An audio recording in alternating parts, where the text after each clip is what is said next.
बातमी आहे रायगडमधून अपघाताची आंबेनळी घाटात स्कॉर्पिओ जीप खोल दरीत कोसळली आहे। या भीषण अपघातात 8 प्रवाशांचा मृत्यू झाल्याची प्राथमिक माहिती। ही गाडी सातारा जिल्ह्यातल्या कोरेगाव तालुक्यातल्या आसगावची आहे। बचाव पथकानं आतापर्यंत 2 मृतदेह बाहेर काढलेत।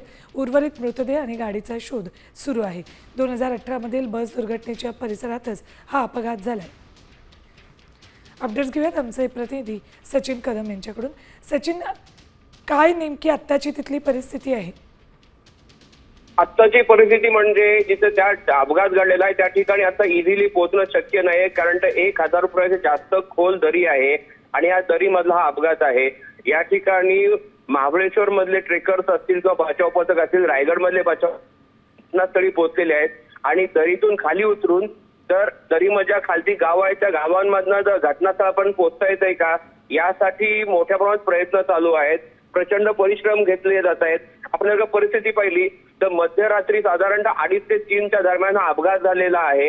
अपघात नक्की झाला कसा माहिती नाहीये, पण महाबळेश्वर मधल्या पथकाला पहिली माहिती कळली आणि तिथून रात्री 2:30 ते 3 ते 3:30 वाजल्यापासून बचाव पथकाचं काम आहे ते सुरू झालेलं आहे। ठीक, धन्यवाद सचिन संपूर्ण माहितीसाठी। आंबेनळी घाटात 2018 साली सुद्धा एक भीषण अपघात झाला होता।